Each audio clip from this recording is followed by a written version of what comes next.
The wind moaned low across the cracked dirt, dragging the last breath of sunlight behind it as dusk crawled over Gilt Water. The town, if it could still be called that, sagged beneath the weight of time and sorrow. Broken signs creaked on rusted hinges. The saloon doors banged against each other like old bones. Dust twisted in the alleys, like ghosts without names. Gilt Water had once been something, had gold in her belly, cattle on her back, and wagons crowding her main street. But those days were gone. Now, only Red Hollow Canyon stood in memory, its jagged mouth yawning in the distance, a place where whispers disappeared and outlaws became legends or corpses. Jedediah Voss sat in the dim of his shack, just west of the town, his boots propped on a cracked barrel, one eye on the bottle, the other staring through a window crusted with grime. He hadn't shaved in weeks. His long, gray beard twitched whenever he muttered, and his good hand shook as he poured the last of the rye into a chipped tin cup. His other hand, gnarled and useless since the fire, rested limp in his lap, like something dead and borrowed.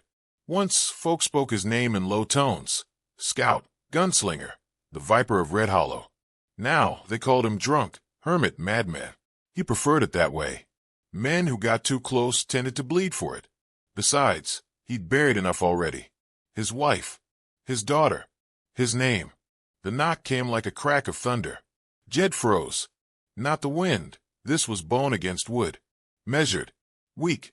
A child's knock, almost embarrassed to be asking. He waited. Another knock. 3 raps. Hesitant. Then silence. He pushed himself up with a grunt and swung the door open wide. There she stood. The girl couldn't have been older than 13. Maybe less.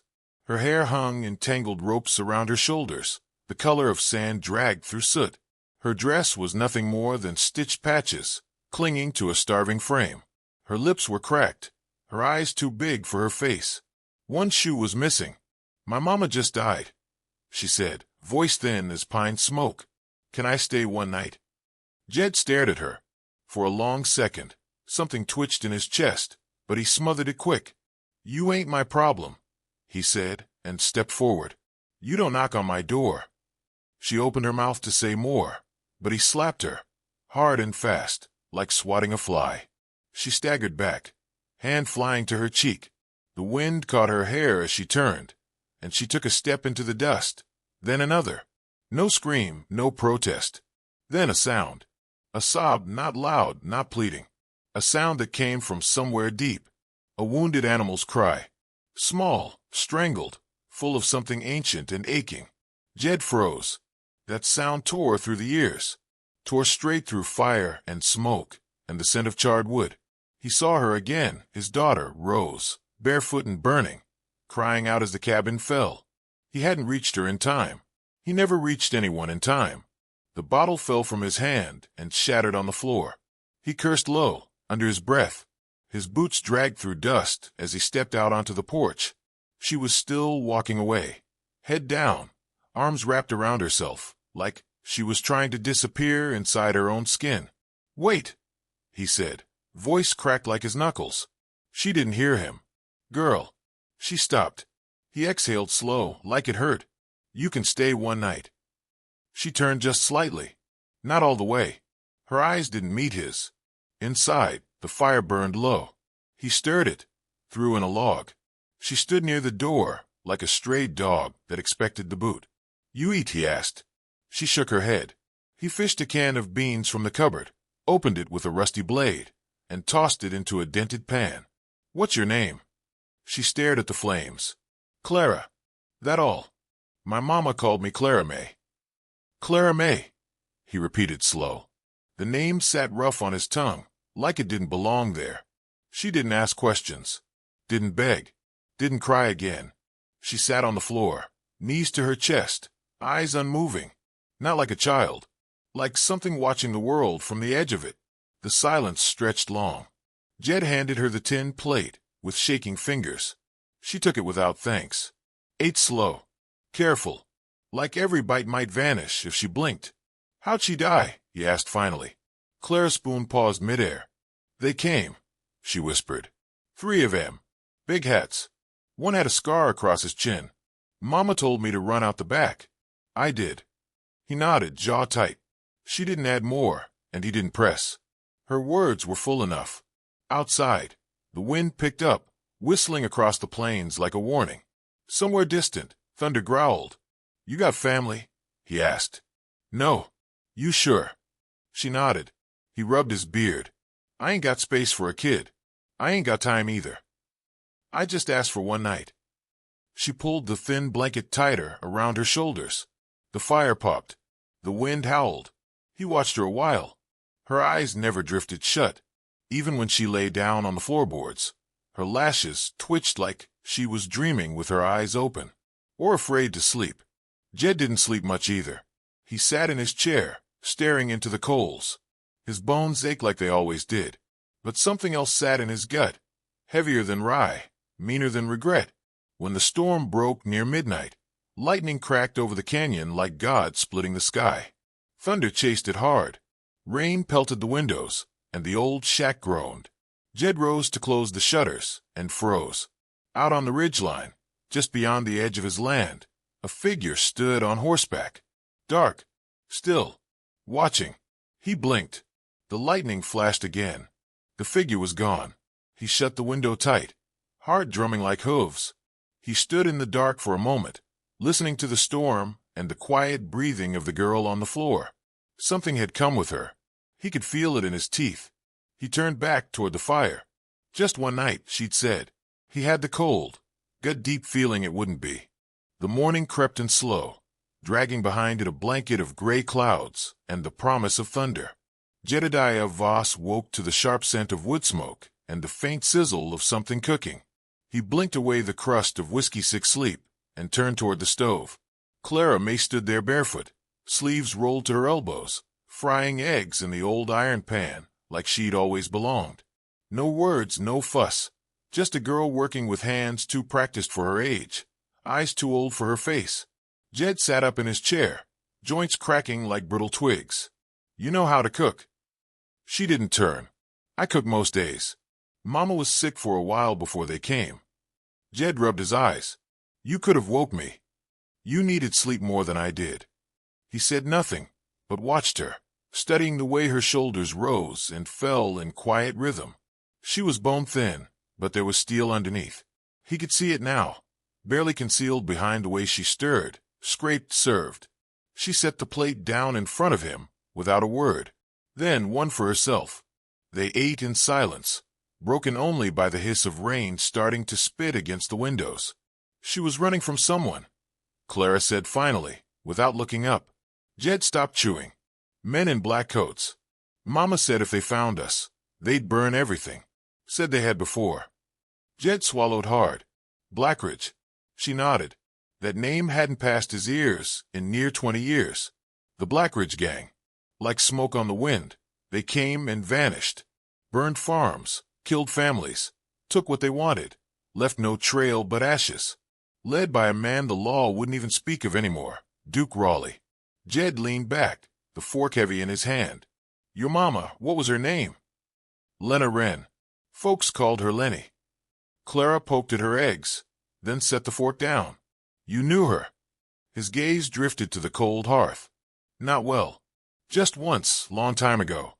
He didn't tell her where, or how Lenny Wren had saved his life after a bullet tore through his leg during a bad trail job. She'd stitched him up in the shadow of Red Hollow, never asked for payment. Just asked that he disappear quietly. He had. A knock at the door broke the silence. Jed rose slowly, hand brushing the rifle leaning near the stove. Clara backed into the corner, instinctive as a deer. Through the cracks in the shutter, he spotted the horse first, mud-slick, lathered from hard riding. The man atop it wore a soaked duster, one glove missing, a badge crooked on his vest. Jed opened the door halfway. "Morning, Voss," the rider said, breath puffing in the cold. "Heard you might be out here still." "What do you want, Laird?" Deputy Laird shifted in the saddle. Blackridge boys were seen riding through the canyon trail south of town. About 6 of them. Could be more. They torched a shack up near Burnt Mill Pass. No survivors. Jed's face stayed still as stone. "And the sheriff?" "Packed his bags. Said he'd return when peace did." Jed snorted. "Useless bastard." Town's on edge. Families loading wagons. Ain't no one staying once the sun goes down. Laird's eyes slid past Jed's shoulder, catching a glimpse of the girl. His face twitched, but he said nothing. Just tipped his hat. Watch yourself, old man. When the door shut, Clara stepped forward. They're coming, ain't they? Jed said nothing. Outside, the wind picked up. Horses down at the edge of the fields kicked and neighed. A vulture circled low, wings wide and still. Clara moved to the window, her small hands gripping the edge. Mama always knew they'd find us, that they wouldn't stop. Jed crossed the room, reached behind an old bookshelf, and pulled out a wooden box. He blew off the dust. The latch creaked as he opened it, revealing a revolver with a pearl handle, wrapped in oiled cloth. Next to it, a strip of leather with a single iron buckle, his old gun belt, and folded beneath it all, a thin piece of worn canvas. He unrolled it slowly, revealing a faded tattoo sketch, coiled serpent, fangs bared, tail wrapped around a canyon ridge. The Viper of Red Hollow. Clara stared at the image. Mama told me to find you. Said you'd be the only one who wouldn't run. The only one Raleigh ever feared. Jed looked at her sharply. Your mama sent you to me? She said the Viper don't hide from shadows. She said you'd know what to do. He sat back down heavy, like the wind had knocked him in the gut.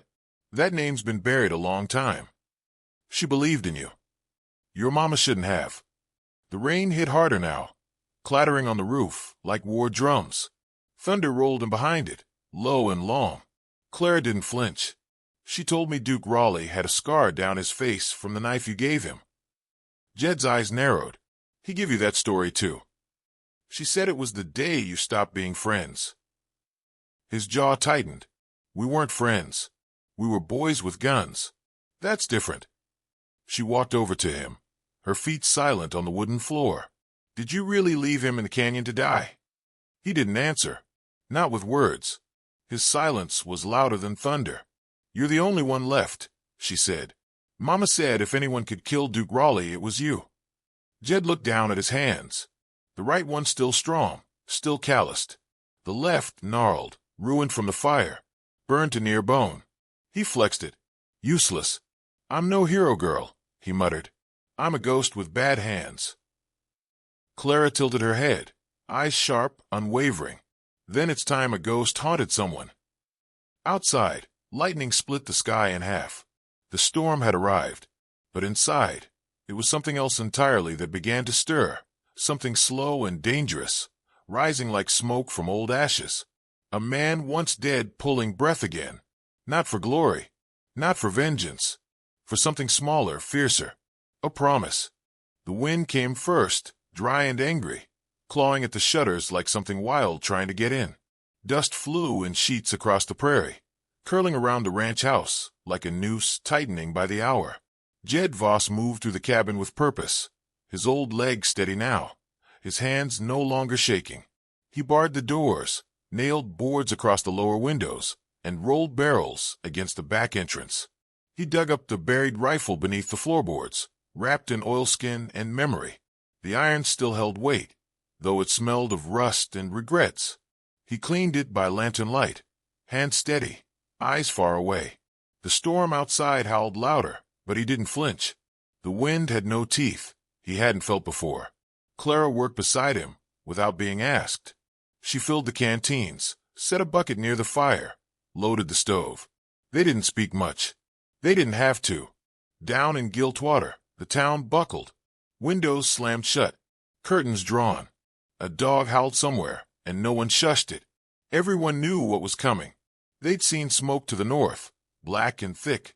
A barn had burned that morning, a body found in the ashes. Sheriff Toller had vanished with the night train, left a note and his badge on the bar counter. Said he wasn't made for war. Now the town waited, not to fight, only to survive. They came just past dusk.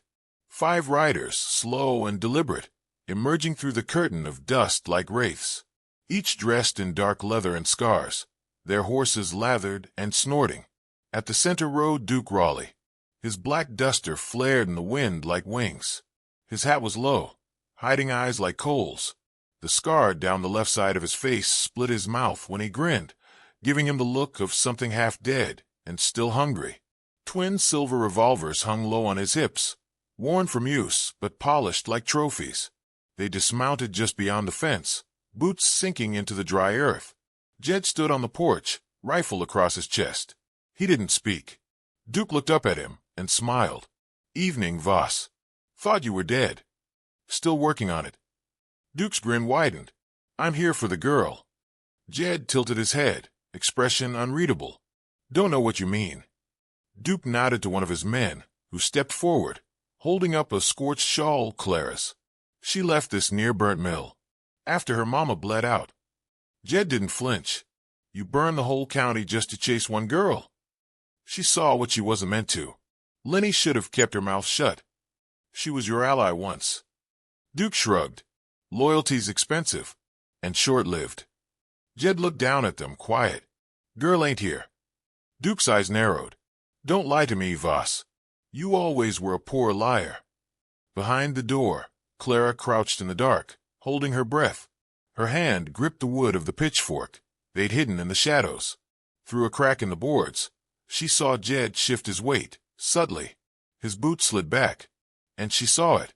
He was slipping a knife into the side of his boot. He wasn't giving her up. Not yet. "You really want to die for her?" Duke asked. Jed spat into the dirt. "I don't mind dying. Just want it to mean something." Duke gave a short laugh. Always the dramatic one. The wind kicked harder, bending the dry grass flat.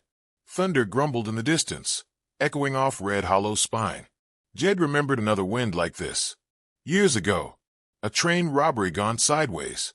Shots fired in a canyon pass. Men screaming. Blood soaking into the sand. He and Duke had ridden together back then, young and dumb, wild with dreams of gold and gunpowder. But greed has teeth. Duke had taken more than his share and left Jed behind with a bullet in his leg, bleeding under a dying sky. He hadn't forgotten. Neither had Duke. "Last chance, old friend." Duke called out. "Hand her over, or we tear this place down." Jed raised the rifle. "Come and try." The first shot came from the man on the far left. Jed dropped him with one pull of the trigger, clean through the eye. The second tried to flank right. Jed's next bullet tore through his chest like lightning. Then the others opened fire.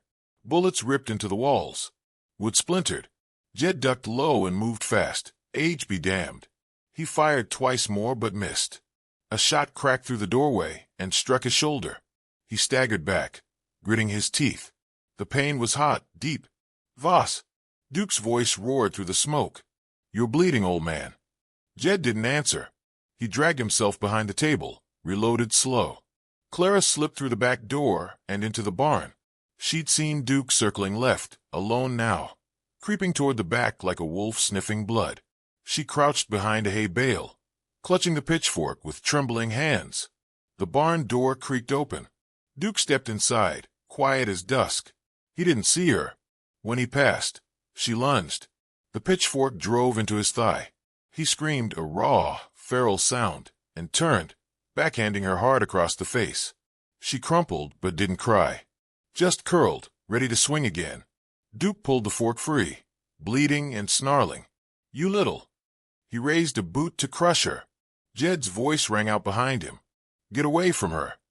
Duke spun, just in time to catch the barrel of Jed's shotgun aimed dead at his chest. But Jed's arm trembled. Blood soaked his shirt. His knees shook. The pain was catching up. Duke saw it. He grinned and threw a hay hook into Jed's side. It caught him off balance. Jed fired, but the shot went wide, tearing through the rafters. Duke rushed him, slammed him against the wall, gun to his throat. "You should have stayed dead." Jed grunted, trying to raise the knife, but his bad hand failed him. Clara screamed and threw herself at Duke, but he batted her away again.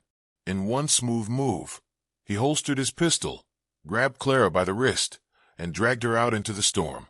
Jed coughed, fell to one knee, and watched the dust swallow them whole. Lightning flashed. Thunder chased them toward the black mouth of Red Hollow. He pressed a blood-soaked palm to the ground and whispered into the wind, "I'm coming for you, girl. I swear it." Red Hollow Canyon yawned wide beneath the storm, its jagged cliffs carved like the ribs of the earth, deep and ancient, waiting to swallow men whole. Thunder rolled over its spine, echoing off the sandstone walls like war drums, and the wind screamed down its throat, cold and pitiless. They said the canyon didn't forgive, that it kept what it took, and tonight it would be asked to judge one final time. Jed Voss rode slow, blood soaking through the bandage he'd knotted tight over his shoulder. The pain pulsed with every hoofbeat, but he didn't feel it anymore. Not really. He was bone and resolve now. A man returned to the shape he used to be. The rifle lay across his lap, the knife in his belt, the fire in his chest burning hotter than the fever trying to take him down. The viper had risen, and he had one more bite left. He followed the trail through instinct, not sign. He didn't need hoofprints. He could feel the direction Duke would have taken, could smell the arrogance, the familiarity. They'd ridden this canyon together once, long ago, laughing like devils, chasing coin and gunpowder. Now, one rode ahead with a girl bound to a boulder, and the other rode behind with ghosts whispering in his ear. The canyon narrowed to a pass. Red stone rose like walls of a ruined cathedral, the sky a bruise overhead. Lightning forked in the distance, and for a moment the trail lit up, and there she was. Clara, tied at the wrists, her back pressed against a flat boulder near the cliff's edge. Her face was bruised, but her eyes shone with defiance. She didn't look afraid. Duke stood a few feet from her, pistol in hand, black coat whipped by the wind, a smirk carved beneath that jagged scar. "Well," he said, stepping forward as Jed dismounted, "thought you might crawl into a bottle and die." Jed pulled the rifle from his saddle. "Thought you'd be smart enough not to bring her here." Duke chuckled. "Where else would I take her? She belongs to the canyon now, just like we did." Jed stepped forward into the dirt, eyes narrowed. "You ever wonder why this place eats men? Because weak ones come in looking strong." "No," Jed said, voice low. "Because it don't care about your strength. Only what you're willing to bleed for." Duke raised his gun. "You look like you already bled plenty." Jed cocked the rifle. "And I ain't done yet." The shot cracked the air. Jed dove behind a spire of rock as Duke's bullet chipped the stone where his head had been. He rolled, came up on one knee, and fired, missed by inches. Duke returned fire, forcing Jed back, the canyon erupting with thunder both natural and man-made. No space for duels. No counting paces. Just violence and grit. They closed the distance, slamming into each other like beasts. Duke swung the butt of his revolver. Jed ducked and drove his shoulder into the outlaw's ribs, knocking him into the wall. The rifle clattered from his grip. Fists replaced bullets. Duke slammed Jed's head into the stone once, twice. Jed's vision blurred. Blood ran down his brow. He kicked dirt into Duke's face, blinding him, then tackled him low, sending both men crashing to the ground. They rolled, trading punches, knees, elbows, raw and savage. Jed reached for his knife, but it was gone, lost in the tumble. Duke got the upper hand. He straddled Jed, driving his forearm into his throat, eyes wild. "You should have stayed a ghost." Jed choked, scrabbling for anything. A voice cut the air. "Jed." He turned his head. Clara had wriggled free of the ropes, bruised but unbroken. She sprinted to the saddlebag, where Jed's gear had fallen. Her fingers dug through it, found the blade. She hurled it, all her strength behind it. It skidded across the dust, landing near Jed's hand. He seized it. Steel flashed. The knife sank into Duke's gut with a wet, sick sound. Duke gasped, staggered back, eyes wide with disbelief. Jed stood slowly, blood dripping from his mouth, breathing hard. "Tell the devil," he rasped. "The vipers still got bite." Duke swayed once, knees buckling. He collapsed into the red dirt, face tilted toward the storming sky, eyes open, empty. Jed turned to Clara. She rushed to him, catching his arm, her small hand steadying a giant. "You're hurt," she whispered. "I've been hurt a long time." She wrapped her arms around him without hesitation. He didn't flinch. Together, they walked out of the canyon. The storm began to die. The wind slowed, the thunder dimmed. As they neared the mouth of Red Hollow, the town came into view beyond the ridge, quiet, waiting. A few townsfolk stood on the dirt road, eyes wide, silent as statues. They watched the rider come in, slumped in the saddle, a girl beside him, hand gripping the reins. Behind them, tied by the ankles and dragging in the dust, was Duke Raleigh's lifeless body. Jed barely made it to the edge of town. His head bowed. The blood loss was too much. He slid sideways in the saddle. Clara caught him, braced him. He looked down at her, his voice no louder than a breath. "You did good, girl." She held his hand. "So did you." He closed his eyes. They didn't open again. They buried Jed Voss on the ridge overlooking Red Hollow, beneath a twisted pine tree. No headstone, just a carved viper on a piece of driftwood and a coil of barbed wire to mark the spot. Clara stayed in Gilt Water. Folks gave her space, then respect, then work. She never left. And sometimes, when the wind blew just right down from the canyon, they said they could hear the echo of boots in the dust. Steady, watchful, the viper's still out there, watching over the ones left behind.